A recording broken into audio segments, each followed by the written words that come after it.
empezar de donde lo hemos dejado. Estamos aquí en segunda a los Corintios. A ver, les voy a explicar un poquito para que me entiendan por qué estamos haciendo esto.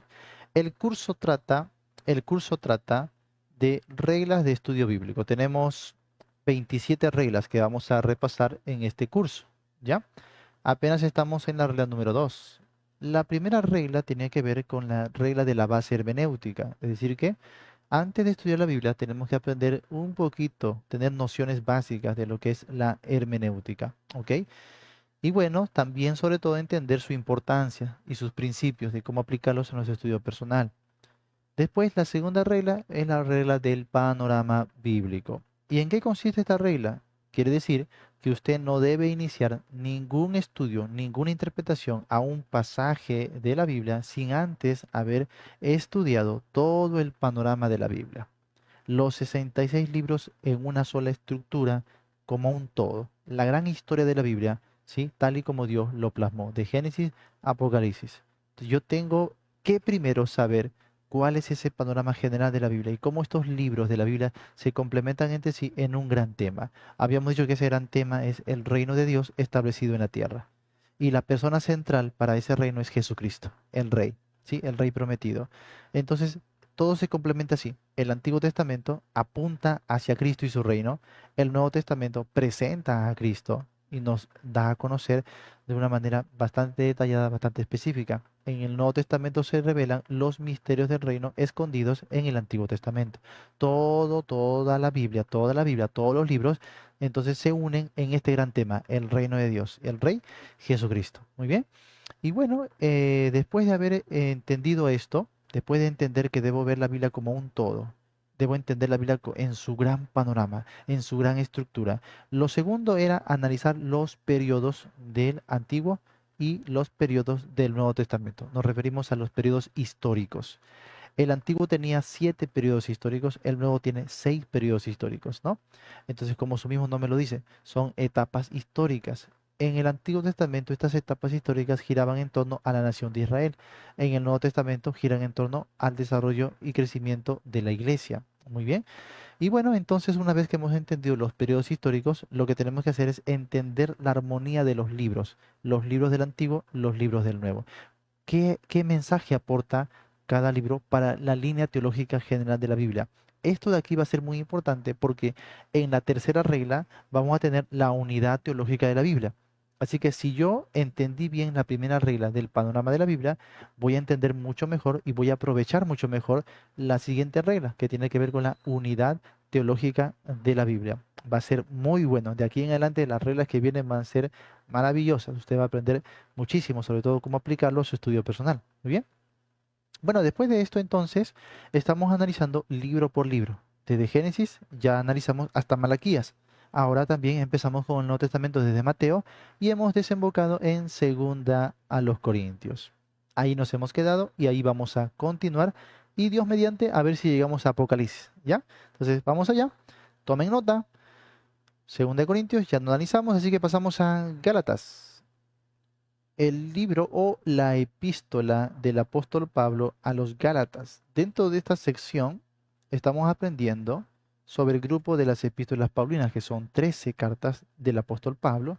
Pablo escribe especialmente para la iglesia gentil. Y nosotros formamos parte de la iglesia gentil. Por eso las cartas del apóstol Pablo toman relevancia tremenda para nosotros. Ahí se establece un principio también. A este principio los teólogos o los estudiosos le llaman la supremacía paulina. Y esto quiere decir que podemos aplicar todos los otros libros de la Biblia, sí, de Génesis hasta Hechos y después de las cartas de Pablo hasta Apocalipsis. Podemos aplicar todos los libros de la Biblia, pero teniendo en cuenta algo, las cartas de Pablo tienen supremacía. Así que, ¿cómo lo voy a aplicar? Teniendo como dirección a las cartas de Pablo. Yo no voy a aplicar un libro que no pertenezca a esta sección de las cartas paulinas, no lo voy a aplicar de forma directa y pronta a nuestras vidas. Yo tengo que leer el libro, analizarlo, sacar su mensaje, ver cómo se complementa ese mensaje a la línea teológica de toda la Biblia y después de eso yo tengo que, para mi aplicación, tengo que ir a las cartas de Pablo, a preguntarle a Pablo cómo es que lo tengo que aplicar el día de hoy. Así de simple, así de sencillo. Eso es la supremacía paulina, ¿ok? Muy bien, vamos a Gálatas. Vamos a poner aquí palabra clave, justificación y fe. ¿Recuerdan que hablamos de Romanos? Romanos tiene el mismo tema doctrinal o teológico que Gálatas, la justificación por fe sin obras de la ley. Pero diferencian en algo, diferencian en el énfasis. Entonces, usted no solamente debe sacar el tema central de cada libro de la Biblia, también su énfasis. A ver, ¿en qué diferencia entonces Romanos con Gálatas? Porque los dos tratan el mismo tema, justificación por medio de la fe sin obras de la ley. Diferencian en su énfasis. El énfasis de Pablo en Romanos es pastoral, porque él quiere solucionar problemas de grupos, problemas interpersonales que estaban teniendo la iglesia en Roma, ¿sí?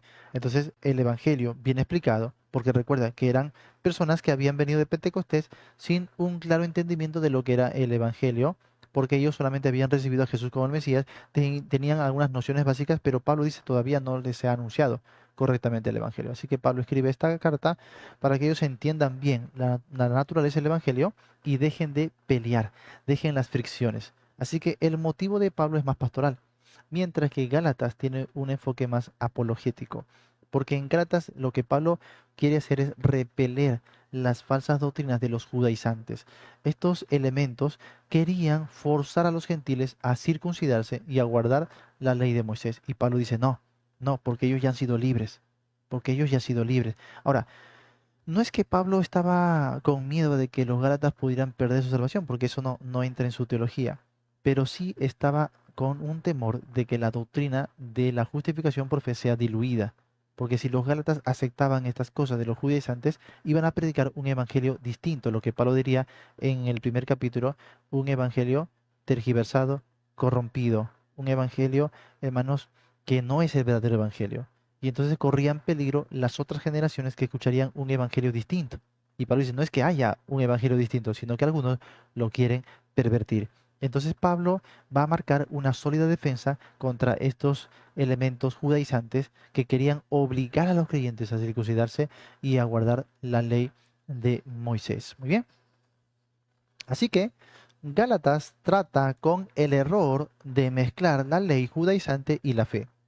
El tema es exclusivamente la justificación por la fe, para contrarrestar que a los legalistas, aquellos que quieren imponer la ley, aquellos que han sido libres totalmente de la ley, ¿no?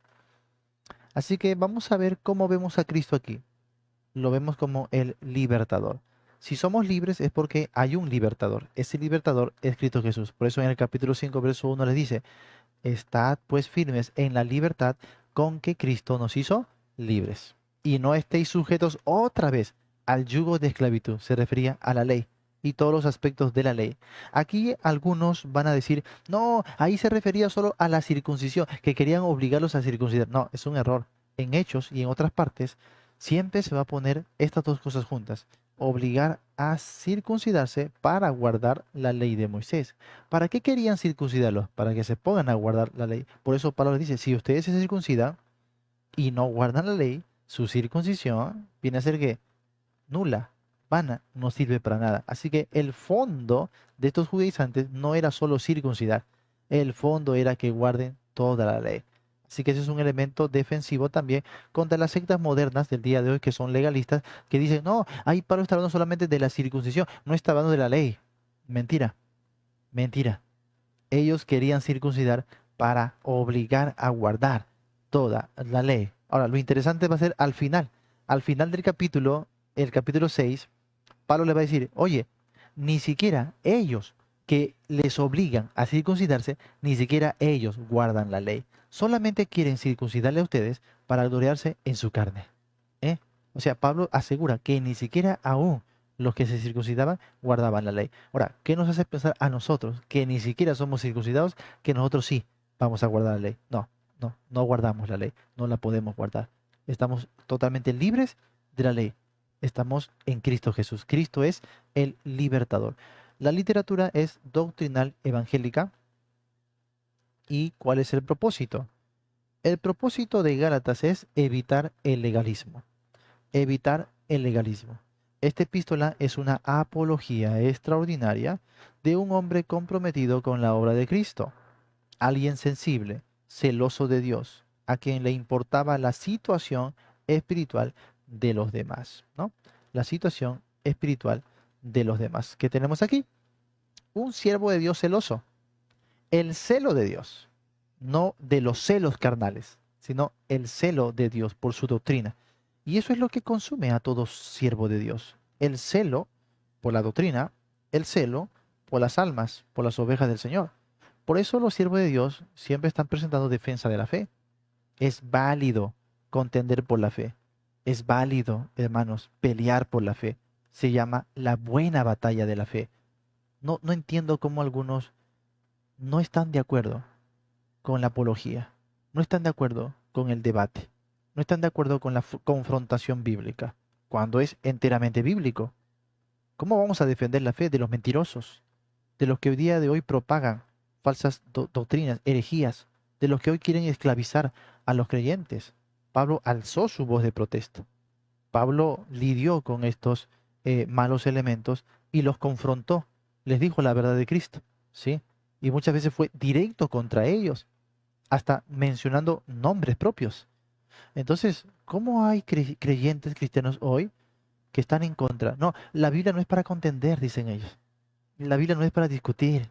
No deben hacer debates. Hay personas que se esmeran en querer evitar los debates. Cuando, hermanos, esto es defensa de la fe. Es una guerra, es una batalla. No es un mero estudio. Entiende usted que estamos en este mundo, pero que no somos de este mundo. Y este mundo es regido por las huestes de maldad, por Satanás y su sistema totalmente antibíblico, que nos quiere llevar en contra de Dios. Entonces, estamos en una guerra. Y para rescatar las almas, ¿qué tenemos que hacer? Entrar en la guerra, entrar en la batalla. Claro que sí. Vamos a salir heridos, muy probablemente, pero vamos a enfrentar la buena batalla de la fe. Y hagámoslo bien, sólidamente, con sana doctrina. Aquí Pablo va a ser implacable en sus argumentos. Va a debatir, va a confrontar, los va a poner contra la pared, va a ponerlos en jaque mate, ¿no? Entonces Pablo va a usar muy buena argumentación. Esto no era solamente una carta afectiva. No. Esto es una gran defensa. Es una defensa. Y en muchas ocasiones Pablo decía, pues, espero tenerlos a ustedes cara a cara. Y ahí me van a conocer, decía él. Ahí van a conocer, ahí van a ver. A ver si se creen muy gallitos. Voy a ir cara a cara a ustedes. Y vamos a enfrentar los argumentos bíblicos, decía el apóstol Pablo, ¿no? Gálatas entonces es una carta que no solamente nos enseña de la doctrina de la justificación por fe, sino que nos adiestra para batallar por ella, para combatir por la defensa de la sana doctrina, ¿sí? Además, esto es importante, no solo por el momento. Hay gente que dice, no, es que yo estoy bien, no peleo con nadie, estoy en mi camita echado viendo ahí, ¿no? Los programas y las enseñanzas, pero esto es porque una persona está pensando en sí misma. ¿Sabes qué? Nosotros pensamos más allá, pensamos en las futuras generaciones, pensamos en lo que vamos a dejar. Y ahí estaba el enfoque de Pablo. ¿Qué es lo que iba a dejar para después? Por eso él combatía, luchaba. En Colosenses va a decir eso, ya lo veremos después. No, él decía, yo para eso trabajo, para eso yo fatigo, no, trabajo con mucha fatiga, con mucho cansancio. Y yo peleo, dice, y peleo y lucho. ¿Por qué? Porque quiero presentar perfecto en Cristo Jesús a todo hombre. Esa era la meta del apóstol Pablo. ¿Cómo lo iba a hacer? Con la defensa de la sana doctrina. En los periodos del Nuevo Testamento habíamos visto justamente el periodo de la apología, donde se levantaron grandes hombres de Dios, aquí como Pablo o como Esteban, ¿no? O también como Apolos, por ejemplo, que combatían, hermanos, combatían ardientemente por la palabra de Dios. Muy bien, Gálatas entonces nos lleva a este propósito. Pasamos ahora a Efesios. Efesios. Palabra clave va a ser unidad. Unidad.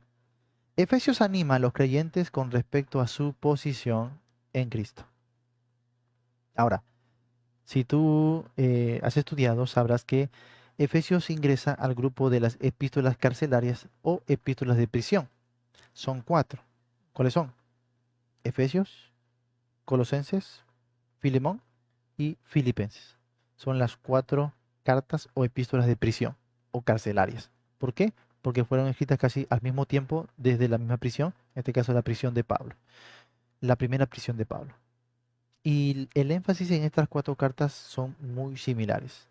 Ahora, en dos de ellas, que sería Colosenses y Efesios, Pablo va a tener una especie de paralelismo. son como epístolas sinópticas, porque se pueden ver en conjunto, tienen casi la misma estructura y son complementarias, son perfectamente complementarias. Por ejemplo, en Efesios, Pablo va a hablar del cuerpo de Cristo, sí, pero va a poner énfasis en la iglesia como cuerpo de Cristo. Pero en Colosenses, Pablo también va a hablar del cuerpo de Cristo, pero ahí va a poner énfasis en Cristo como cabeza de la iglesia. Y así estas dos cartas se complementan perfectamente. Por eso Pablo quería que ambas cartas sean leídas por los mismos destinatarios. Entonces, teológicamente, Efesios y Colosenses son cartas que se complementan. Se complementan. Colosenses, Cristo como cabeza de la iglesia. Efesios, la iglesia como cuerpo de Cristo. ¿Sí? Muy bien, entonces todo esto nos va a llevar al punto de la unidad. Aquí Cristo es presentado, otra vez en Efesios, Cristo es presentado como cabeza de la iglesia. Cabeza de la iglesia. Aunque el grueso de la carta va a poner su énfasis en la iglesia como cuerpo de Cristo. Pero sin embargo, aquí estamos viendo cómo es presentado Cristo. No hay duda que es presentado también como la cabeza. Cristo es la cabeza de la iglesia. La literatura es doctrinal carcelaria. Doctrinal carcelaria, ¿ok? ¿Y cuál es su propósito? El propósito de Efesios es combatir la división cristiana, básicamente entre judíos y gentiles, equiparlos para la verdadera batalla. A ver, te voy a decir rápidamente cuál sería la estructura de Efesios, ¿sí? A ver, comenzamos con el capítulo 1. Recuerda, ¿cuántos capítulos tiene Efesios? A ver, escríbalo. ¿Cuántos capítulos tiene Efesios? Escribe, escribe, escribe, escriba. Escriban todos, escriban todos. 10 capítulos. No, mano, ¿qué libro estás leyendo, Dios mío? ¿Ah? A ver, sin ver sus Biblias. ¿Ah? ¿Cuántos capítulos tiene Efesios? 15 capítulos. No, no tiene 15. 4. No, tiene más. ¿Ah? Dios mío. 5. No, no tiene 5. Tiene más. ¿Ah? ¿Cuántos? ¿Cuántos? 6. Muy bien. Tiene 6, 6, 6. Muy bien. Póngase un check ahí a los que han puesto 6, ¿ya? 6 capítulos. Sin ver Biblia. Sin ver Biblia, por favor. Después les voy a tomar examen así oral de cuántos capítulos tiene cada libro de la Biblia. Ya tienen que saberlo ya. Básico. Ya tienen que saberlo. Si leen Biblia, tienen que saberlo. Muy bien. 6 capítulos. Muy bien. Ahora, mira la estructura y mira el paralelismo que va a haber entre los capítulos. Primer capítulo, Pablo pone énfasis en los judíos como un pueblo elegido. Pablo va a decir, nosotros los que primeramente esperábamos en Cristo. Capítulo 1, el énfasis en judíos. Y Pablo va a alabar a Dios, porque a pesar de que los gentiles no formaban parte de este pueblo elegido, predestinado, ¿no? Que ellos estaban ya en el plan de Dios para alabar al Mesías por su gloria, dice que, sin embargo, a través del Evangelio, en el verso 13, cambia a vosotros los gentiles, solamente con creer en el Evangelio, fuiste sellado con el Espíritu Santo. Así que, después de hacer una oración, llegamos al capítulo 2. Y en el capítulo 2 el énfasis va a ser sobre los gentiles, aquellos que estaban lejos y que ahora han sido hechos cercanos. ¿Cómo? Por la sangre de Cristo. Capítulo 1, énfasis en judíos. Capítulo 2, énfasis en gentiles. Muy bien. Capítulo 3, se habla del misterio escondido. En este capítulo 3 va a hablar de ambos pueblos, que de ambos pueblos hizo uno solo. Ahora Pablo va a explicar lo que era la iglesia. ¿Te das cuenta? Los redimidos por la sangre de Cristo. Los que estaban lejos y los que estaban cerca. Ojo, no dice que los que estaban lejos han sido hechos cercanos a los que estaban cerca. No, no, no, no, no. Los que estaban cerca, como los que estaban lejos, ambos han sido hechos cercanos a Cristo, para formar de los dos un nuevo pueblo, un solo hombre. Así que no es que nosotros nos volvimos judíos o parte del pueblo de los judíos, ni los judíos se volvieron gentiles o parte del pueblo gentil, no, sino que ambos pueblos son hechos un nuevo pueblo. En Cristo Jesús, por supuesto, todo eso es figura, pueblo, edificio, cuerpo, ¿no? Y todo eso habla de, en realidad, el cuerpo espiritual de Cristo Jesús. Lo que sería la iglesia, la iglesia. Así que en cuestión escatológica, Dios tiene tratos distintos para grupos distintos.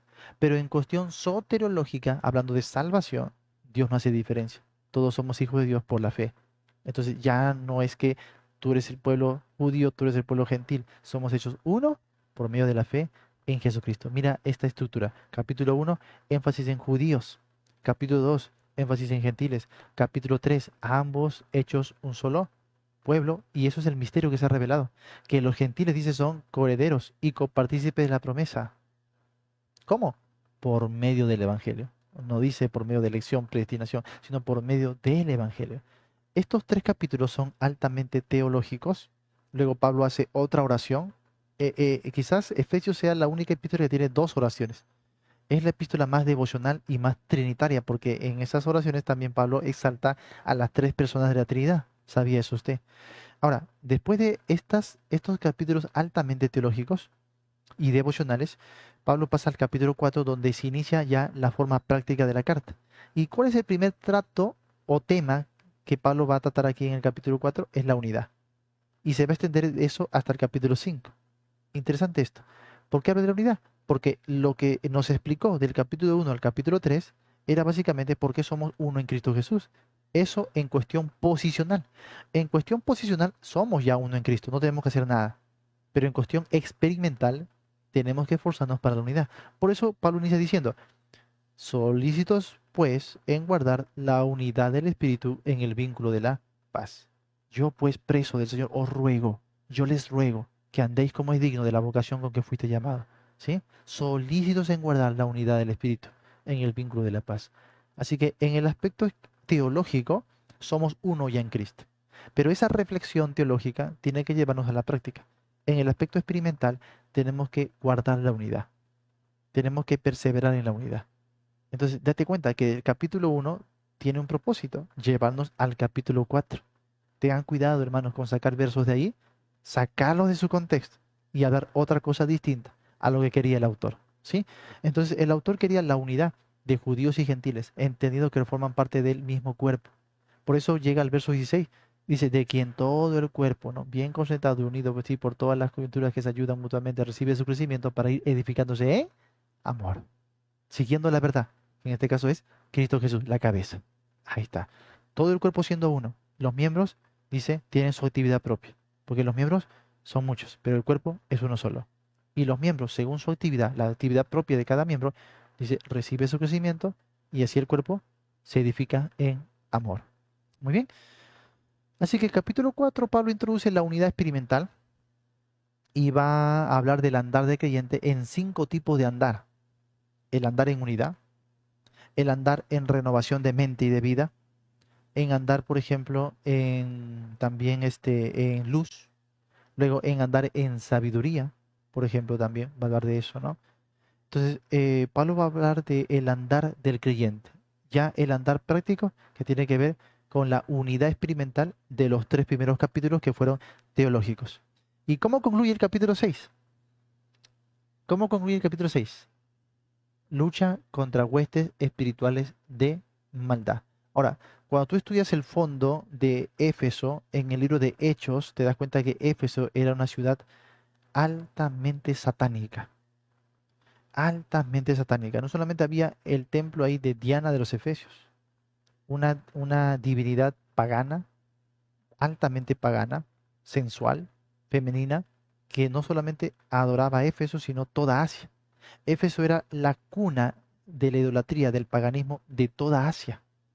¿Ah? Y no solamente estaba ahí Diana de los Efesios, sino también estaba, por ejemplo, los libros de la muerte. Los 6 libros de muerte, de hechicería, de magia, los libros negros de la muerte, los 6 libros más famosos de toda la historia estaban en Éfeso. Y la gente venía de todas partes a consultar estos libros de hechicería, de magia. Ahora entiende por qué cuando Pablo llega aquí dice que hasta los que practicaban la magia se convirtieron y quemaron los libros en el centro de la ciudad y se halló una fortuna, porque todo esto era lucrativo, dinero, y había una maldad pero terrible, orgías, ¿no? Por la idolatría, ¿sí? Hechicerías, satanismo. Satanás tenía su trono acá. Increíble todo lo que pasaba aquí. Y por eso que Pablo en el capítulo 6 les va a decir, nuestra lucha no es contra carne y sangre, sino contra huestes espirituales de maldad. Ahora, ¿cuál es la proposición de Pablo? desde el capítulo 1 hasta el capítulo 6. Es que ustedes están combatiendo una gran batalla espiritual, pero si no practican la unidad, es como un ejército que va a la batalla, pero en división. ¿Podrá este ejército prevalecer? No, no. Así que, por lo demás, hermanos míos, fortaleceos en el Señor y en el poder de su fuerza. Tomad, que dice, toda la armadura de Dios para que pueda resistir. Y entonces Pablo anima a que ellos salgan a la batalla con la armadura y con la fuerza del Señor, pero en unidad. Porque si no estaban unidos, no van a prevalecer en esta guerra, en esta batalla. ¿Entendiste la estructura básica de Efesios? ¿Sí? Hay unidad. Nunca vean los capítulos ni los versículos sueltos por aquí y por allá. No, no fueron puestos. Los versos o las palabras no fueron puestos al azar. Todo Efesios tiene unidad, tiene estructura, tiene coherencia. ¿Te das cuenta? Ahora entiendes el porqué de cada pasaje. Cuando entiendes el todo, el panorama. Eso es estudiar la Biblia por su panorama. ¿Te das cuenta? Y eso estamos haciendo con cada libro de la Biblia. Eso va a evitar que cuando tú vayas a un versículo de Efesios o de cualquier libro, tú digas, pero acá dice, no, no, no, no. ¿Cómo está usando el autor esa palabra y ese verso en todo su contexto, en todo el libro? ¿Cómo lo está usando? ¿A qué quiere llegar? ¿Cuál es su propósito, su objetivo? Ah, ya. Entonces no saque sus palabras fuera de contexto. ¿Ve? Esto es poderoso, hermano. Esto es fuertísimo. No solamente para ti que vas a entender mejor la Biblia, sino que cuando vas a presentar defensa, debatas con quien tú debatas, nadie va a poder ganarle al peso del contexto. ¿Sí? El contexto es determinante. Por eso estudiar la Biblia por libros es lo principal. Una vez que yo leí toda la Biblia, una vez que yo vi la Biblia por un todo, una vez que entendí los periodos históricos y cronológicos, voy a analizar cada libro, pero por el libro completo. No vayas todavía a las partes.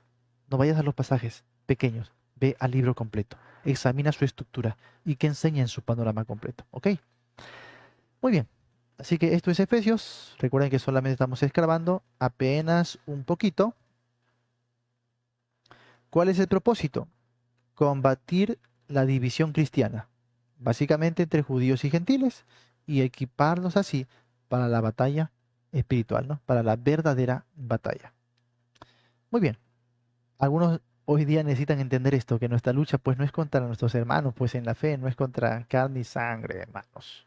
Ni siquiera contra la gente incrédula. Nuestra verdadera batalla es contra el diablo y sus huestes de maldad. Ahí hay que dirigir nuestro ataque, nuestra atención. Bien, vamos allá. Ahora al libro de Filipenses. Uy, mi libro favorito. Siempre va a ser mi libro especial porque con este libro yo empecé a estudiar la Biblia hace muchos años atrás. Es el primer libro a que le hice un estudio exhaustivo, exegético. Lo profundicé así. Ah, durante 3 años completos estudié Filipenses. Extraordinario todo lo que se puede sacar de un solo libro. ¿Cuántos capítulos tiene Filipenses? A ver, rápido, rápido, escriban, sin pensar, escríbelo ya. Escríbelo ya. No veas nada, no veas la Biblia, no veas Google, nada, nada, nada. ¿Cuánto tiene? A ver, ahí. 3, no tiene 3, no. ¿Cuántos tiene? ¿Cuántos tiene? 10, no, ¿cómo tiene 10? No, pues hermano, no te pase, ya estamos. ¿Ah? ¿Cuántos? 6, no, pues no tiene 6, eso es Efesios. ¿Ah? 100 capítulos, me dice, Dios mío, ¿qué está leyendo este hermano? Salmo, ni Salmos llega. ¿Ah?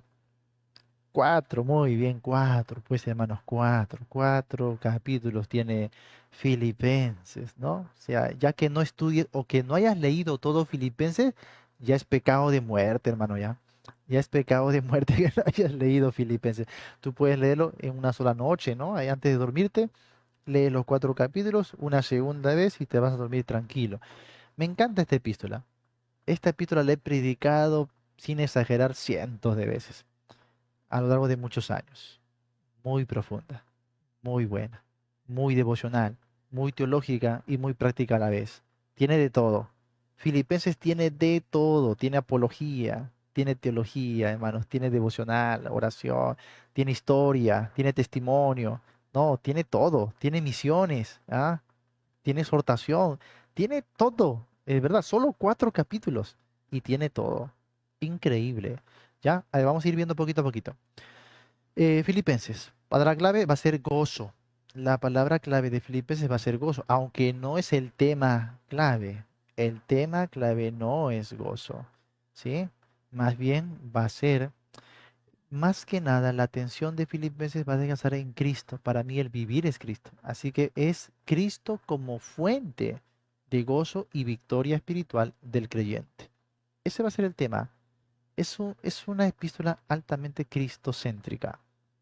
Va a poner su atención netamente en Cristo, pero Cristo Jesús como fuente de gozo en la vida del creyente. Así que Filipenses da énfasis a la victoria por consagración a Cristo, la vida consagrada a Cristo. Ojo, no estamos hablando de alguien que simplemente ha creído en Cristo y es salvo por la fe, sino que alguien que consagra su vida a Cristo cada día para servirle, como diría Pablo, aunque sea derramado en libación sobre el servicio, ¿no?, de vuestra fe. Yo me gozo y me gozaré aún. Gozaos vosotros también conmigo. Pablo utiliza el término gozo con sus derivados, gozaré, regocijaos, me gozo. Lo va a usar muchas veces en esta carta. Ahora, lo significativo es lo siguiente, que hemos dicho que Filipenses es parte del grupo de las epístolas carcelarias. Pablo escribe Filipenses desde la cárcel, desde la prisión, y está ahí injustamente por hablar de Cristo. Y tiene enemigos fuera y tiene enemigos dentro. Lo querían matar, ¿sí? En esa condición, quizás Pablo podría estar triste. Pablo podría estar de repente, no sé, sintiéndose abandonado y exigiendo quizás justicia. Pero ¿qué hace Pablo? La defensa de Pablo va a ser: me gozo en que Cristo es anunciado. En esta verdad me gozo y me gozaré aún. Y en todo, sea por vida o por muerte, Cristo será magnificado en mi cuerpo. ¿Por qué? Porque para mí el vivir es Cristo y el morir ganancia. Hermano, ¿qué pasaría si a ti te llevan a la cárcel injustamente? ¿Qué pedirías? Pablo habló de su prisión y dijo, mis prisiones se han hecho patentes en Cristo Jesús. Mira, dice, quiero recordarles, hermanos, que mis prisiones han redundado más bien para progreso del Evangelio. ¡Wow! Cuando a Pablo lo llevaron a la cárcel, él dijo, esto es progreso para el Evangelio. Qué interesante. ¿Por qué, Pablo? ¿Por qué tú veías a la cárcel como progreso para el Evangelio? Para nosotros quizás no, porque si meten a un predicador a la cárcel, aparentemente ya acabaron con su ministerio, ya no vas a ir a las misiones, ya no va a poder predicar. Entonces, ¿cómo tú dices que es un progreso para el Evangelio? Porque Pablo no se centraba en su persona, sino en lo que Cristo era capaz de hacer en su iglesia, a través de los suyos. Pablo no creía que solo él podía ser usado por Dios. Así que Pablo dice, es progreso por dos razones. Primera razón, es porque yo, dentro de esta cárcel, y ojo que Pablo estaba probablemente en la cárcel mamertina, esta cárcel de máxima seguridad en Roma, una cárcel donde el mismo pretorio o la guardia pretoriana cuidaba esta cárcel. ¿Quiénes eran los de la guardia pretoriana? Eran la guardia de Elic del Imperio Romano, eran los que normalmente custodiaban al emperador. O sea, no era una custodia así nada más, tan sencilla. Es donde van los presos, digamos, de alto calibre, ¿no? Políticos muy importantes. Wow, una cárcel de máxima seguridad. Y Pablo razona y dice, ¿saben qué? Yo estoy aquí para progreso del Evangelio. Así que, ¿quién puede normalmente pasar así? ¿Quién de los cristianos puede pasar y tener esta oportunidad de predicar a la guardia pretoriana, a los soldados, a la casa de César? Así que es progreso, porque yo estoy trayendo el Evangelio acá. Y por eso al final de la carta va a decir, los de la casa de César os saludan. Y esto es tremendo para aquellos que quieren su mal, para aquellos que quieren que él sufra. Y dice, añadir aflicción a mis prisiones. Y Pablo le saca, como decimos aquí criollamente en Perú, ¿ya? Pablo le está diciendo como un lero lero. Los de la casa de César os saludan. Ahora, cuando Pablo estaba en esta cárcel, la Biblia dice que a él le sujetaban soldados, lo encadenaban a soldados en su habitación. Increíble. Y entonces sabemos que los soldados cambiaban de guardia por lo menos cada 6 horas o cada 8 horas. Y tú te imaginas a Pablo evangelizando a sus captores, compartiéndoles el evangelio. Pablo decía, acá los tengo encadenados, no se van a ir.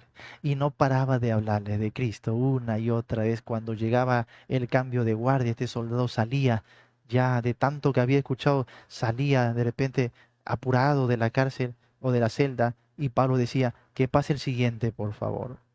Imagínate, cambio de guardia y va a pasar otro más. Y él decía, esto es progreso para el Evangelio. Y él había ganado a muchos, incluso de la misma casa de César, para Cristo. Progreso para el Evangelio. Segunda razón por la que Pablo dice que es progreso para el Evangelio. Segunda razón, ¿saben qué es? Que él dice, los de afuera, los hermanos, con mis prisiones, se atreven mucho más a hablar la palabra sin temor. Mucho más. Pablo dice, es progreso porque yo estoy siendo aquí un testimonio vivo y mi prisión anima a los demás, alienta. Quizás los creyentes estaban pues con temor, con miedo. Claro, ¿a quién le gustaría ser perseguido, ir a la cárcel o ser muerto? A nadie. Pero cuando veían a Pablo, que él incluso estaba ganando almas dentro de la cárcel y desde ahí estaba enviando cartas a las iglesias y propiciando el evangelio y la sana doctrina, ellos se sentían desafiados. Dígame usted si alguna vez no se ha sentido desafiado por un siervo de Dios. Un siervo que tiene problemas, que tiene escasez, que tiene enfermedad, que tiene limitaciones. Pero ¿cómo está predicando la palabra? Y usted, estando sano, teniendo recursos, no teniendo posibilidades, no lo está haciendo. ¿No se siente desafiado acaso? Se siente desafiado. Y así los hermanos también se sintieron desafiados. Y dice Pablo, me gozo porque ellos con mis prisiones se atreven a hablar la palabra mucho más, sin temor. Wow. O sea, la mente de Pablo era altamente cristocéntrica. Porque si él hubiera puesto todos esos asuntos y la mirada en sí mismo, por supuesto que él se hubiese quejado, se hubiese deprimido, y estaría renegando, estaría viendo todo como una calamidad. Pero no hace eso. Él dice, esto es progreso para el Evangelio. Esto es progreso. Ahora, yo le hago la pregunta a usted. Si a usted lo meterían a la cárcel injustamente, ¿qué es lo primero que diría o haría? Dígame, ¿qué haría? Dígame ustedes. Si a usted le meterían hoy mismo a la cárcel injustamente, escríbanlo ahí en los comentarios, escríbalo. ¿Qué sería lo primero que haría o diría? ¿Mm? Dígame. Reclamar, dice, quejarnos, me quejaría. Para mí, el fin de todo, llorar, preguntarme por qué. ¿Mm? Llorar, dice. Pues estarían llorando y llorando. Pero ¿qué harían? ¿Qué pedirían a la iglesia? A ver, ¿qué pedirían a la iglesia? Mandan su WhatsApp ahí, mandan un mensajito de audio o hacen una transmisión en vivo si tienen el celular ahí. ¿Qué pedirían? No hice nada malo. Pedirían abogado, ¿sí? Pedirían orar para que me saquen, ¿sí? Orar para que hagan justicia, ¿no? Orar por mi causa, liberación, ¿sí? Eso pediría. Qué sinceros que son algunos hermanos. Yo también. Soy sincero, ¿no? Yo pediría, hermanos, hagan cadena de oración, por favor, hermanos, a ver si hagan sus ofrendas, tráiganme los mejores abogados, ¿sí? Y oren para mi pronta liberación. ¿Qué pedía Pablo? No oren por mi libertad, oren para que Cristo sea magnificado en mi cuerpo, o por vida o por muerte. Y si aquí tengo que morir, no me importa, porque para mí el vivir es Cristo. Wow, cuánto tenemos que aprender todavía, ¿no? Cuánto tenemos que aprender todavía de lo que significa el vivir es Cristo, realmente. ¿Sí?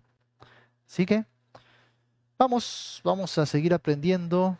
Uy, no, yo cada vez que llego a esta carta ya no quiero salir. Es una preciosísima carta que aquí me quedaría horas y horas y horas hablando de toda la verdad devocional que implica. Es una carta que ha sido diseñada especialmente para avivar nuestro primer amor por Cristo.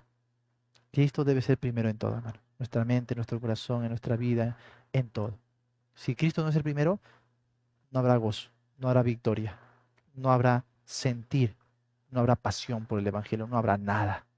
Cristo tiene que ser el primer lugar, el primero. Hermanos, volvamos al primer amor en Cristo. Se los ruego con todo el corazón. Volvamos al primer amor. ¿Sí? Y entonces las cosas van a cambiar. Solo entonces. La palabra clave es gozo entonces y Cristo. Aquí vamos a ver el sentir de Cristo. El sentir de Cristo graficado teológicamente en lo que conocemos como la kenosis de Cristo. La kenosis de Cristo, amados hermanos, no es que Cristo se despojó de sus atributos divinos, no. Él no dejó de ser Dios. Él continuó con sus atributos divinos. La kenosis de Cristo significa que Cristo se humilló. Se humilló y tomó forma de siervo. Y estando en la condición así de hombre y de siervo, se humilló a sí mismo y obedeció hasta la muerte y muerte de cruz. Eso es la kenosis de Cristo. Nos habla de su humillación. El mismo contexto nos explica. Tener cuidado, porque muchos hacen teología de una palabra. Dicen, aquí kenosis significa vaciamiento, vaciar. Así que eso nos enseña que Cristo se vació de sus atributos de sus divinos. atributos. Mentira. Totalmente mentira. Totalmente mentira. ¿Por qué? Porque el contexto no explica para nada que Cristo se haya vaciado de sus atributos divinos. No, para nada.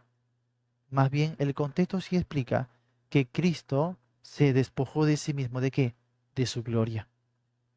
De su gloria. Y no usó esos atributos en favor de sí mismo, sino que se despojó por el bienestar de los demás, para ofrecer salvación a los demás. No pensó en sí mismo. ¿Y por qué también esto es claramente reconocible en el contexto? Porque en el contexto, Pablo está pidiendo a los creyentes que no tengan más alto concepto de sí que deben de tener, que no consideren a los demás como inferiores, sino como superiores. Por eso dice, hay en vosotros este sentir que hubo en Cristo Jesús, el cual siendo en forma de Dios, no estimó el ser igual a Dios como cosa que es verdad, sino que se despojó a sí mismo, o sea, se humilló. Pablo pedía humildad en los creyentes y como referencia, el ejemplo de Cristo. Un ejemplo tremendo de humildad, de humildad. Muy bien, ¿cuál es la literatura? Doctrinal carcelaria. Doctrinal carcelaria.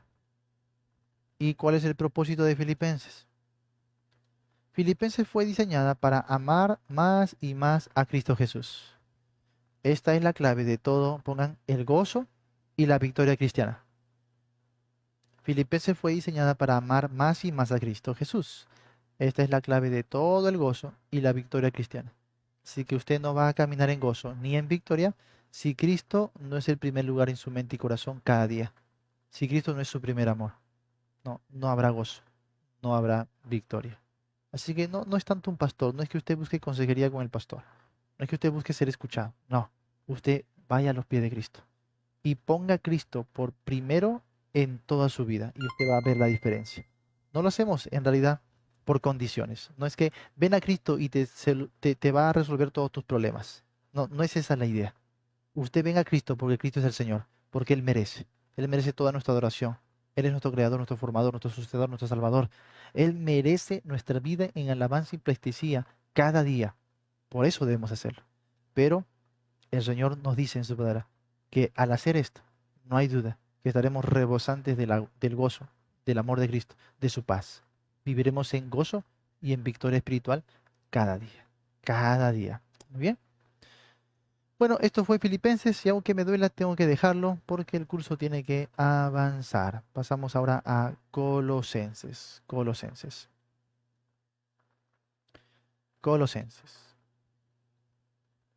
Colosenses trata con el error del gnosticismo y añadamos ahí sincretizado con el judaísmo.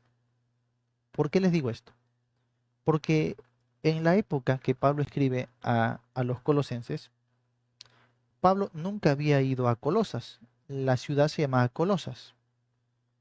Colosas estaba en un valle llamado el Valle del Lico.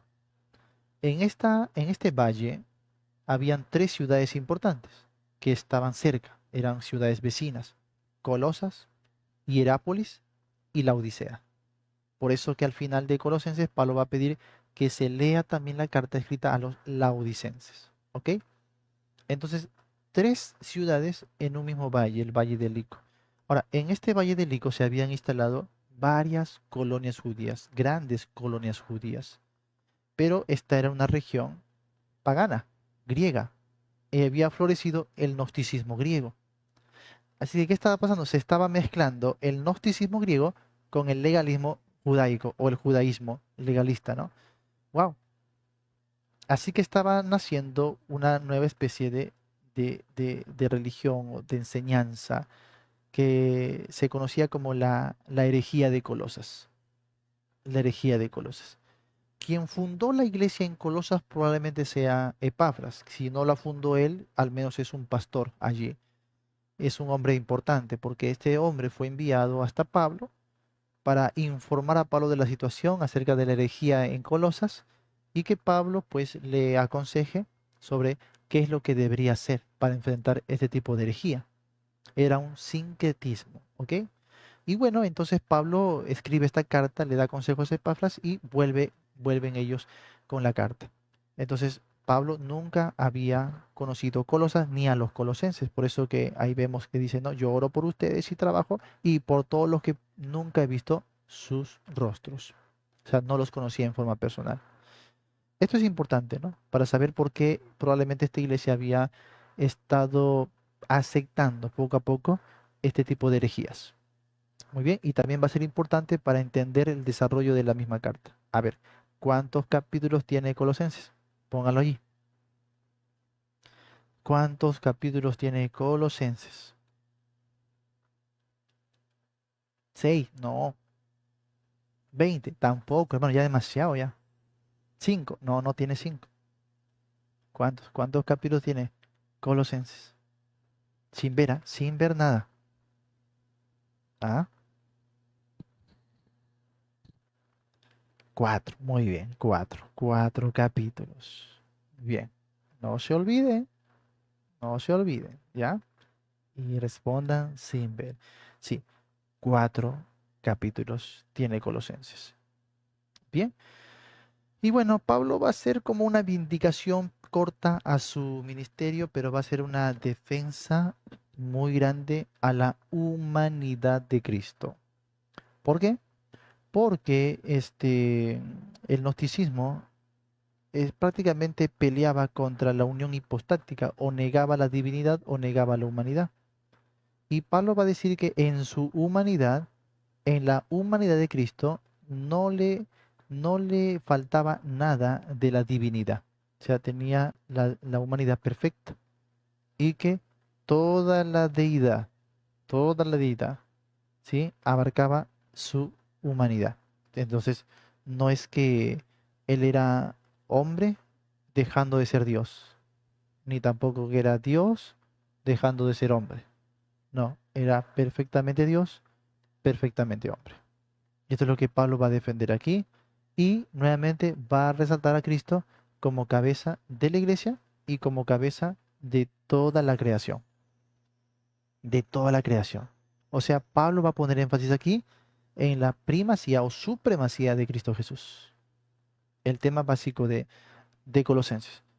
Ahora, esto era oportuno porque estos sistemas sincretistas ponían la atención de los oyentes en otras cosas como culto a los ángeles o el ascetismo, que era un duro trato del cuerpo, el legalismo judaico, ¿no? Entonces como que Cristo era desplazado de su papel central y protagónico.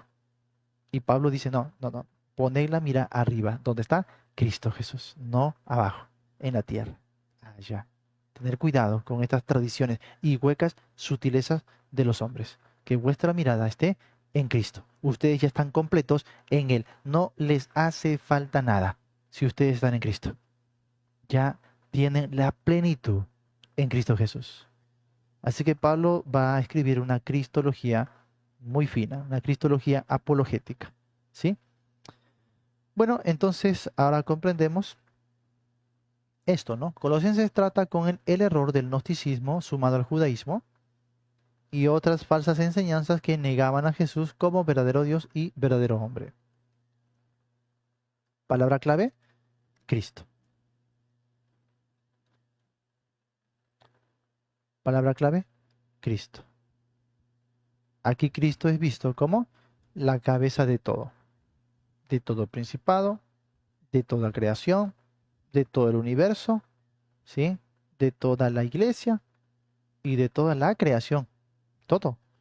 Cuando se dice que Cristo es primogénito de la creación, tengan cuidado, porque esta palabra tiene doble acepción, ¿sí? Puede ser entendido como el primero de o el primero por encima. ¿Me dejo entender? Aquí no hablaba de primero en el sentido de que fue el primero en ser creado, sino el primero en el sentido que Él está por encima de todo lo creado.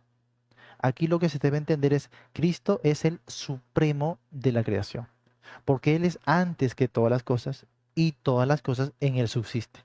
Así que Cristo no es parte de la creación, Cristo está por encima de la creación. Él es antes, Él ha creado y Él sostiene la creación con su poder. Entonces, no, Cristo no es parte de la creación. Tengan cuidado que hay muchas sectas por ahí que están enseñando que Cristo es el primer ser creado. Nunca la Biblia habla de eso. Aquí se ha sacado la palabrita de su contexto. Aquí se le da toda la divinidad y deidad a Cristo Jesús, todo el poderío, toda la creación le pertenece a Él, toda la creación le adora a Él y todas las cosas están orientadas a Él, porque todas las cosas, dice, son de Él, por Él y para Él, para que en todo tenga la preeminencia. Esa es la palabra preeminencia cuando dice primogénito, se refiere a que Él es preeminente en la creación. ¿Me dejo entender? Aquel Dios trascendente que también abarca la persona del Hijo, se hizo inmanente, porque vino a este mundo, ¿sí? Vino a estar en medio de sus criaturas y a dar su vida por ellos. Pero no dejó de ser el Dios soberano, el Dios vivo y verdadero. Jesucristo es Dios y es cabeza de todo, de toda la creación. Así que no vaya a malentender ese término, primogénito de la creación. No. Además, claramente dice que porque en Él fueron creadas todas las cosas. Y además dice que Él es antes que todas las cosas. El griego pas, sumado a todas las cosas, denota el total de las cosas creadas. Así que si el total de las cosas creadas fueron creadas en Cristo, Cristo al mismo tiempo no podría ser parte de las cosas creadas, porque ya no sería el todas las cosas creadas, porque faltaría Cristo como un ser creado. No, pero cuando dice todas las cosas creadas, se refiere a absolutamente todo lo que fue creado. Cristo es antes que las cosas creadas. Cristo ha creado todas las cosas creadas y Cristo sostiene todas las cosas creadas. Así que Él no es parte de las cosas que se han creado. Simple, sencillo, ¿no? Entonces Pablo va a resaltar esta supremacía de Cristo sobre todo el universo. Aún, dice Pablo, sobre las cosas invisibles, aún sobre los tronos y potestades. Cristo es por encima de todos. Literatura doctrinal carcelaria y propósito de Colosenses. Propósito de Colosenses. Se aclaran puntos esenciales con respecto a la persona de Cristo como supremo ante todas las cosas creadas. Cristo es suficiente para el cristiano. ¿Sí? Porque a ellos les hacían pensar de que necesitaban de algunos medios, como ángeles, ¿no? Algunos medios, algunas formas, algunas prácticas para llegar a la divinidad, para llegar a la perfección. Y lo que Pablo va a decir es, no, no, no, no, no. En Cristo ya están completos. En Cristo, solamente en Cristo. Cristo es suficiente. No les hace falta nada más. Hermanos, es necesario que el día de hoy prediquemos, hermanos, con mayor vehemencia la suficiencia de Cristo. Solo Cristo y nada más que Cristo. ¿Ok? Ahí está la fuente de la vida. Por eso Pablo dijo, para mí el vivir es Cristo, porque Cristo es razón de vida. Sin Cristo no existiría la vida. Juan justamente en su Evangelio dice que en Él estaba la vida y la vida era la luz de los hombres. Y aquella luz venía a este mundo, aunque los hombres no amaron la luz, pero ellos, el mundo, todas las cosas creadas fueron hechas por Él. Y Él vino a lo suyo, y aunque lo suyo no recibieron, no recibieron, pero Él se acercó. Aquel verbo se hizo carne y habitó entre nosotros y vimos su gloria, gloria como del unigénito del Padre, lleno de gracia y de verdad. Hermanos, hay muchos que como este personaje que nos dice fanáticos, rechaza a Cristo. No importa. Ellos tienen su libre albedrío. Muy bien. Y no hay problema. Pero dice, más a todos los que creyeron, a los que le recibieron, a los que creen en su nombre, ¿sí? Les dio potestad de ser hechos hijos de Dios. Amén. Y eso es suficiente. No importa lo que hagan contra nosotros, no importa lo que digan, hermanos. En Cristo tenemos victoria. En Cristo ya estamos completos. ¿Sí? Así que ahí está nuestro gozo. Así que el mundo nos puede perseguir, nos pueden hacer lo que quieren. Nuestro gozo está en Cristo. Nuestra seguridad está en Cristo. Por eso Pablo dice, ya vuestra vida está escondida con Cristo en Dios. Ya está. Siéntese completamente seguro en Cristo, hermano. Seguro en Cristo. No en sus obras, no en medios, no en formas, no en sistemas. En Cristo. No en iglesias. No en iglesias. En Cristo Jesús. Muy bien. Wow. Uy, hablaríamos mucho también de esta preciosa carta que se complementa con las otras. Sería muy bueno que usted estudie las epístolas carcelarias. En mi blog, Argumentos Bíblicos, yo puse un estudio de las cartas carcelarias y también un poquito de Efesios, de Filipenses y de Colosenses. Entonces sería bueno que lo puedan analizar, estudiar también, ¿no? Muy bien, amados hermanos, ¿qué hora es? ¿Qué hora es? Uy, ya me pasé la hora, creo. Ya me pasé la hora. Uy, así no vamos a llegar a... Creo que llegaremos a Apocalipsis a diciembre todavía. No se preocupe, vamos a tratar de acelerar ya. Vamos a tratar de acelerar. ¿Está bien ese ritmo o quieren que vaya un poquito más rápido con los libros? Me dicen ustedes. Yo obedezco, el pueblo manda, el pueblo manda. ¿Ya? ¿Quieren que vaya más rápido para terminar más rápido con la regla o está bien ese ritmo? Ustedes me dicen. ¿Está bien? Ahí levantan su mano en el Zoom. Bien, sí. Acá también. ¿Está bien? Ya, muy bien. Entonces vamos a ir a ese ritmo. ¿Está bien? Dice. Todo Corintios, no, pero Corintios ya lo hicimos. Estamos en Colosenses. Hay que ver las clases anteriores, sí, las grabaciones. Está en el canal de YouTube, Argumentos Bíblicos, ahí están las grabaciones, donde hemos visto ya los otros libros desde el Génesis, ¿ya?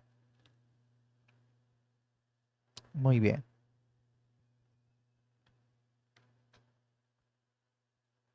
Ajá. Bueno, amados hermanos, entonces vamos a continuar la próxima semana, si Dios nos lo permite. Vamos a continuar con las cartas, con el Nuevo Testamento, hasta terminar. No falta mucho ya. De aquí vamos a Tesalonicenses y buscaremos ya remontarnos hasta Apocalipsis, ¿ok? Dios me los bendiga, hermanos. Dios me los bendiga.